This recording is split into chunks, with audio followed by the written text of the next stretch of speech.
Hello everyone, my name is Dr. Smita Das and I'm here to talk about hemodynamic monitoring. Hemodynamic monitoring is a very important skill but yet a very old skill. It was it originated in the ancient times and feeling pulse was the first described into 2600 BC, and with the help of pulse detection various diseases were diagnosed at that time. So imagine you're watching a race and the car's speed is essential to determine how well it's performing. So similarly, in medicine, to know how the body is functioning, it is important to know uh, what is the hemodynamics of the patient. So therefore, hemodynamic monitoring becomes our window into the circulatory system, a real-time guide, a translator of the body's silent cries for help. So the objective of today's session is to understand hemodynamics, various types of hemodynamic monitoring, maintaining accuracy in monitoring the hemodynamics, various complications related to invasive hemodynamic monitoring, and what are the nurse's role. So measurement of various pressures and volumes within the heart and cardiovascular system is what is known as hemodynamic monitoring. It helps in managing critically ill patients, guiding intervention and optimizing therapy.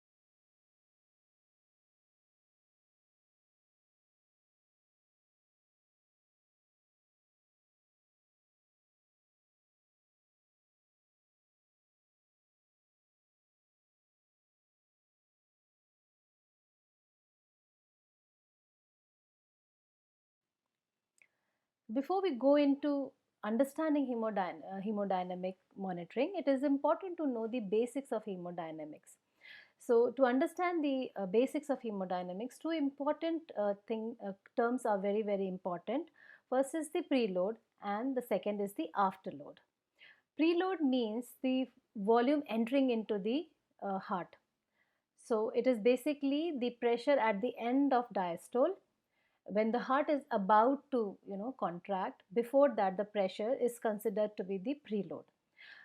The second is the afterload. Afterload basically means the resistance the left ventricle overcomes to push the blood into the systemic circulation. So imagine if the patient is having fluid overload, definitely the preload increases. Conditions like heart failure, conditions like kidney failure can lead to increased preload. And if the patient is having increased systemic vascular resistance, like in case of hypertension, the afterload increases. So the various types of hemodynamic monitorings are, it is non-invasive and invasive. In non-invasive hemodynamic monitoring, we have temperature monitoring, respiratory rate monitoring, heart rate and pulse rate monitoring, non-invasive blood pressure monitoring, oxygen saturation monitoring, capillary refill time, and electrocardiogram. In the invasive hemodynamic monitoring, we have central venous pressure, arterial blood gas analysis, pulmonary artery pressure, and intra-arterial pressures. So I will be talking about very specific non-invasive and invasive hemodynamic monitoring in today's class. So let us start with non-invasive hemodynamic monitoring. Let me give you a case scenario. So you are a nurse in a cardiac outpatient department, and non-invasive monitoring can guide you, help your care. With a heart rate monitor and ECG, you can quickly identify arrhythmias in patient and potential cardiac issues. Coupling with this, blood pressure cuff can provide valuable, information about the cardiovascular stability. So if the patient who has increased heart rate and decrease in the blood pressure, this patient requires immediate management. So non-invasive hemodynamic monitoring can give you a lot of information, and that can help you in managing your patient in an outpatient department or in an emergency department where you do not have experts to put a central line or an invasive line to monitor the hemodynamics.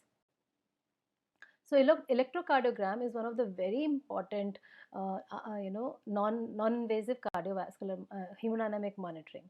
First of all, it is important to know where we are supposed to place the electrodes to get a proper ECG. So in this picture, it clearly tells you where exactly the lead electrodes are being placed. So we have 10 electrodes, which gives you 12 lead ECGs, right? So the first is applied in the right arm or the wrist, the second electrode is applied in the left arm or the wrist, and the third is in the left leg, lower leg proximal to the ankle, and the fourth is the right lower leg proximal to the ankle. So these are the 4 limb leads, and then we have 6 chest leads, which starts from V1 to V6. So V1 is placed in the 4th intercostal space, um, you know, to the right of the sternum, and V2 is to the left of the sternum, 4th intercostal space.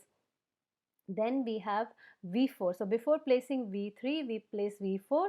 V4 is in the mid axillary clavicular line, 5th intercostal space, and between V2 and V4 you place V3. Then we have V5, which is placed in the 5th intercostal space, anterior axillary line, and V6 in the mid axillary line. So this is how the chest leads are being placed. Now, when you place this electrodes appropriately, you get an ECG on the ECG grid paper. You get some waveforms. You get P wave, you get QRS complex, you get T waves and U waves. P wave denotes atrial contraction, QRS complex denotes ventricular contraction, and T waves denotes ventricular repolarization. So the appropriate so to say this rhythm is a sinus rhythm, you should see a normal P wave followed by a QRS complex, and the heart rate should be age appropriate. So for an adult, the heart rate should range from 60 to 100 beats per minute. Any abnormality in the ECG in these waveforms will tell you that the patient has some problem in the cardiovascular system. Now coming to the blood pressure monitoring, which is a very important non-hemodynamic monitoring, and gives you a lot of information about the patient's condition. So to get the non-invasive blood pressure monitoring, it is important that you are applying the BP cuff in the right position and you are preparing the patient well. So when I say preparing the patient, it is important that you ensure that the patient has not taken any caffeinated drink half an hour before you take the blood pressure, or is not stressed out. You have to make the patient calm down, um, uh, and I ensure that the patient has passed urine before you go ahead checking the blood pressure. Then it is important to apply the BP cuff in the appropriate position. So the BP cuff should be applied in the 2 to 3 centimeter above the antecubital fossa. And then you get a BP reading. So when do you say a blood pressure reading is normal or abnormal? So if the systolic blood pressure is less than 120 mmHg and the diastolic is less than 80, you say it is a normal blood pressure. But if the blood pressure is between 120 to 129 and diastolic less than 80, then you say the blood pressure is elevated. If the blood pressure is between 130 to 139 and diastolic 80 to 89, then you say the patient falls in the category of hypertension stage 1. For a person to be diagnosed as stage 2 hypertension, the systolic blood pressure should be 140 or higher and diastolic should be 90 or higher. So this is how the blood pressures are categorized into various categories. The next non-invasive hemodynamic monitoring is peripheral oxygen saturation. For this, we require an oxygen probe. So when this probe is attached to the patient's finger, it actually tells you whether the oxygen saturation is appropriate in the tissues or not. So the normal, if it is 95 or above percentage of oxygen saturation, we say it is a normal oxygen saturation. But if it is less, we say the patient is having hypoxia, or there is some issues with the tissue oxygenation. Now this was all about non-hemodynamic monitoring. Now we come to these invasive hemodynamic monitoring, and in the invasive hemodynamic monitoring, central venous pressure plays a very important role. So central venous pressure basically is circulating blood flow into the right atrium via inferior and superior vena cava. So the CVP pressures are basically the pressures in the right atrium. CVP monitoring can be done intermittently or it can be done continuously as well. So when do you say the CVP pressures are normal? If it is ranging between 5 to 10 centimeters of water or 8 to 12 mmHg. So to get the CVP monitoring done, you can use various lumens, various catheters, right? It can be single lumen, double lumen, it can be triple lumen being the very commonly used CVP catheters in the clinical areas, but you may also find sometimes a patient having a single lumen catheter and a double lumen catheter. Conditions where you see high CVP readings are tricuspid regurgitation, where the tricuspid valve is not closing appropriately, leading to backflow of the blood. Then cardiac tamponade, where there is fluid accumulation around the heart in the pericardial space. Pulmonary embolism, where there is a blood clot in the pulmonary circulation. And the various congenital defects can also lead to high CVP reading, like atrial septal defect, ventricular septal defect, or patent ductus arteriosus. And then constrictive pericarditis can also be one of the cause of high CVP readings. And a PEEP ventilator. PEEP in the ventilator can also lead to high CVP reading. PEEP is basically positive end expiratory pressure, which can exert pressure on the patient's cardiovascular system, leading to high pressure, high CVP reading. Now, conditions where you see low CVP reading is hypovolemia in a shock situation, dehydration, hemorrhage, vasodilation, and when the physicians use excessive diuretics, then the patient may develop low CVP reading. So this is the CVP waveform. So you have an atrial, you have a A wave, a C wave and a V wave with an X and Y descent. So A wave is basically seen when there is an atrial contraction, which is synonymous to the P wave in the ECG. So A wave basically is seen in the CVP waveform when there is an atrial contraction. After the atrial contraction, when all the blood goes into the ventricles, there is a small dip that we see because the atria have now emptied all the blood into the ventricles, and after the ventricles are being filled, the tricuspid valve closes. When the tricuspid valve closes, that creates a small upward deflection in the CVP waveform, which is called as a C wave. And after the C wave, you see the atria are now relaxing and the blood is slowly and gradually filling into it, and therefore there is a dip in the pressure. And when the atria are full, then you see a V wave, which says now the atria are ready to contract the blood into the ventricles. And once that happens and the tricuspid valve opens, you see a Y descent. So this is an CVP waveform. Why is this important? It is important because if you see any abnormality in this waveform, it can give you a lot of information. For example, if you see a dominant A wave, right? Like for example, you see a dominant A wave in this in CVP measurement. What does it tell you? It may tell you that the patient is having pulmonary hypertension, tricuspid stenosis or pulmonary stenosis, because of which you are seeing a very peaked or a very dominant A wave in this CVP monitoring. Then a Canon A wave. Canon A wave, you can see the cursor. These are Canon A waves. Can you see this? These are Canon A waves, which can tell you that the patient, this is usually seen in conditions where there is complete heart block, ventricular tachycardia or atrioventricular dissociation, like complete heart block. You can see these kind of Canon A wave where you don't see any other waveforms, you see a big large A wave in the CVP waveform. Then sometimes you may see a dominant V wave. So you see here there is a dominant V wave. There is an A wave. You don't see any C wave, but you see a dominant A wave, which is usually seen in tricuspid regurgitation. Absence of X descent can also tell you that the patient is having atrial fibrillation, or absence of A wave tells you that the patient is having atrial fibrillation. So because in what is happening in atrial fibrillation? The atrias are not contracting. So you may not see a wave in the CVP. The atrias are just twitching. They are not contracting. So you may not see any A wave in the CVP waveform like this, the one which I have, which is being shown in the PPT, right? Now, there are two important factors which will determine the accuracy of the values that you're getting in the central venous pressure.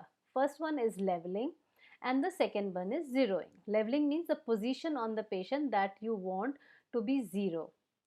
So how do you level it? So the leveling means the transducer level should be at the phlebostatic axis. Zeroing means you are actually negating the atmospheric pressure, and leveling means you are actually negating the hydrostatic pressure. Now how do you do the leveling? So leveling is basically done at the hydrostatic pressure. So this is the transducer, and the transducer you see should be at the level of the phlebostatic axis. How do you identify this phlebostatic axis? So you draw a line from the sternum to the mid axillary line in the fifth and fourth intercostal space. So the line, so if you draw a line from the sternum and draw a line from the from the mid axillary line, and the point at which these two lines intersect is considered to be the phlebostatic axis, and this is the point at which you have to level the transducer. So if the patient's position is changing, you have to ensure that the transducer is exactly at the phlebostatic axis before you go ahead measuring the CVP CVP pressures. Now what will happen if you don't do that? So if the transducer is say above the phlebostatic axis, you may get an erroneously lesser CVP, which is not the case, right? So erroneously you may get a lesser amount of CVP. Why? Because this volume the fluid volume which is there in the whole system can also exert pressure on this measurement of the CVP. And if you level the transducer below the phlebostatic axis, then you may get erroneously higher CVP values. So therefore, to get the right CVP measurement, it is important to level the transducer at the phlebostatic axis, right? Now coming to the next point which will determine the accuracy is the zeroing. So zeroing basically helps you negate the atmospheric pressure. So atmospheric pressure also exerts some amount of pressure on the CVP measurement. So therefore it is important to negate the effect of atmospheric pressure. How do you do that? First of all, this is the point, please pay attention to the arrow. So if this is the this is the if you this is the point which actually closes the a particular area, right? So if you turn off the stopcock towards the patient, so you have, this is the patient side and this is the fluid side. So if you have to turn off, you have to take this position towards the patient side and close the patient side. Once the patient side is closed, you're supposed to remove the syringe from the place and press the zero button on the monitor, and once the machine the monitor shows zero, what you're supposed to do is place the syringe back and then close open the patient to the transducer side. So this particular action is, so this particular thing is actually showing that the transducer is open to the patient side and it is close to the syringe side, right? So now whatever result that you will get will be the accurate CVP measurement. So you have leveled it and you have also done the zeroing. How do you do the zeroing? First you close the patient side and open the atmospheric side and press zero on the monitor once the monitor shows zero, and then you open the patient side and close the atmospheric side and let the transducer assess the actual pressure in the arterial line, right? So this is how arterial line or the CVP line can be easily, so it can be done for both arterial as well as CVP measurement. Yeah. Now, this was all about CVP measurement. Now, coming to arterial blood pressure monitoring. Arterial pressure monitoring is a form of invasive blood pressure monitoring, and it is done through cannulation of the peripheral arteries. Usually, we use an radial artery to put a cannula. This form of monitoring is commonly utilized in the management of critically ill and perioperative patients. Now you can see this picture, there is an arterial line and the arterial cannula is connected to the transducer, uh, and this transducer is also connected to the saline pressure bag, and then there is a transducer which gets connected to the monitor and gives you the waveform.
Now, one thing very important we need to remember when we are actually measuring the intra-arterial blood pressure monitoring, we have two values. One is the systolic blood pressure, one is the diastolic blood pressure. Sometimes we may get confused. What will actually determine the perfusion of the whole body?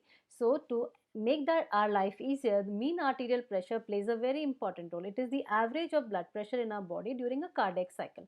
How do we calculate it? So in the cardiac monitor, it is automatically displayed. But to know how it is being calculated, the formula is diastolic blood pressure plus systolic minus diastolic blood pressure divided by 3, which will give you the mean arterial pressure. It provides a more comprehensive picture of the blood pressure by reflecting the average pressure throughout the cycle, and hence gives us a lot of information about how the tissues are being perfused in our body. Now, whenever we are monitoring the arterial pressure, it is important to understand that there is no over damping or under damping. Over damping and under damping are two important things that need to be considered while we are measuring the arterial waveform. And how do you ensure that there is no under damping and over damping? You have to perform a square wave test. So perform the square wave test, what we do, you first flush the whole system arterial line with the help of normal saline that we have in the normal saline bottle. Once we are flushing it, you get a square wave like this. After that square wave, you see some oscillations and then the normal arterial waveform. If these oscillations are 1 to 2, then you know the values are accurate. But if these oscillations are more than 2, then you know the mean arterial pressure is not accurate. There is overestimation of systolic blood pressure and underestimation of the diastolic blood pressure. So it is not giving you correct arterial blood pressure.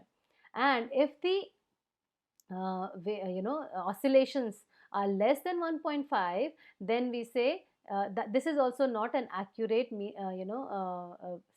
systolic blood pressure, there is some problem with the measurement of the arterial blood pressure.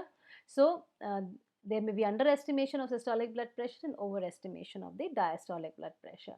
But the mean arterial pressure remains accurate in both the case, whether it is under damping or over damping. So you see, mean arterial pressure plays such an important role.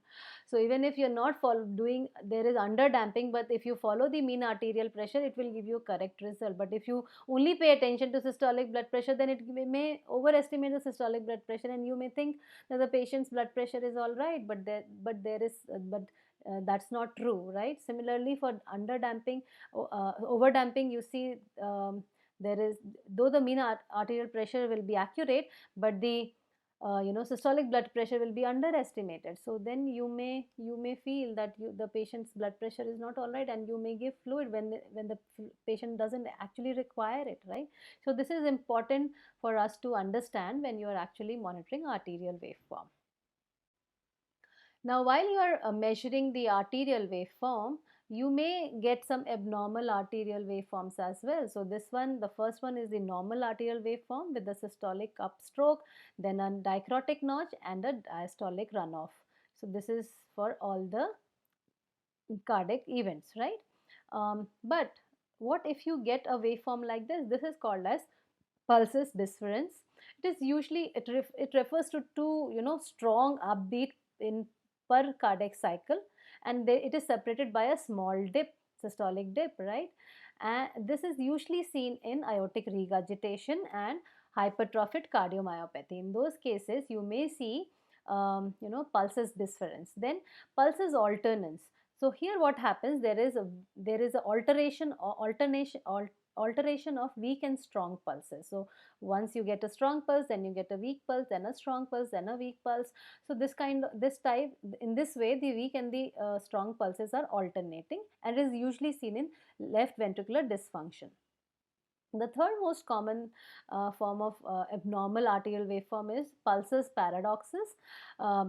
Here what happens, there is a drop in the systolic blood pressure of more than 10 mmHg during inspiration, right? So it is usually seen in cardiac tamponade. So you see here the drop, there is the waveform decreases, then it increases, then it decreases. So in inspiration it decreases, in expiration it increases. But the decrease is, you have to remember here, the decrease is more than 10 mmHg during inspiration, and that is why it is abnormal, right?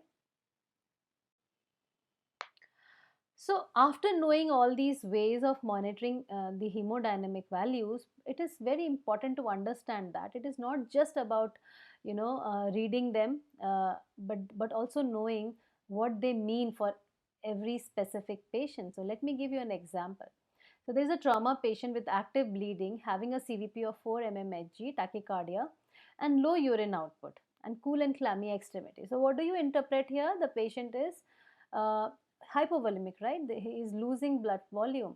So the action should be giving IV fluid or blood products to restore the volume and prevent any organ hypoperfusion. However, on the other hand, there is a healthy post-op patient with a normal urine output, warm skin, no signs of distress, but has a CVP of 4 mmHg, right? So interpretation is, there is the values are completely normal, so there is no intervention required. You may monitor the patient for some time, but doesn't require any fluid resuscitation here. Like, so you see the CVP value remains same for both the patient, but the managements are differing. Why? Because it is not just the values that make a difference. You have to monitor the patient for various signs and symptoms, right? Similarly, another example, a septic patient with the mean arterial pressure of 55 mmHg, altered mental status, and lactate values of 5 millimoles per liter, and is deteriorating. So the interpretation is the patient is in septic shock, leading to organ hypoperfusion. And what are we supposed to do? We have to start vasopressors to raise the mean arterial pressure to more than 65 mmHg to maintain adequate organ perfusion. However, there is another patient who is 25-year-old marathon runner with a mean arterial pressure of 55 mmHg, but feels fine with no symptoms or hypotension. So here the patient doesn't require any intervention, though the mean arterial pressure in both the patients are same. So the normal mean arterial pressure should be always more than 70 mmHg, right? So here you see the mean arterial pressure is 55, which is less. So therefore, in one patient you will require vasopressors, but for the other patient, because he's completely all right, there is no problem with the lactate levels, the patient is all right, talking to you fine, doesn't show any signs of hypertension, so that patient doesn't require any intervention as such.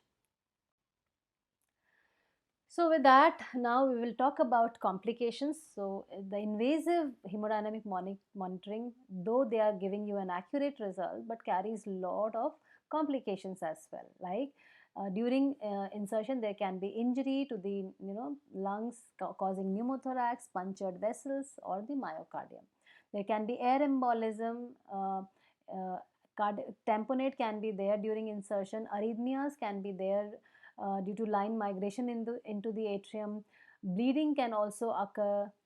There can be infection, very importantly. Infections can be a very important complication here. If you do not follow asepsis while putting a central line, that can lead to infection. However, after putting the central line also, if the nurses are not paying attention while they're accessing the central line, if they are not careful enough, if they are not following asepsis, that can also lead to infection.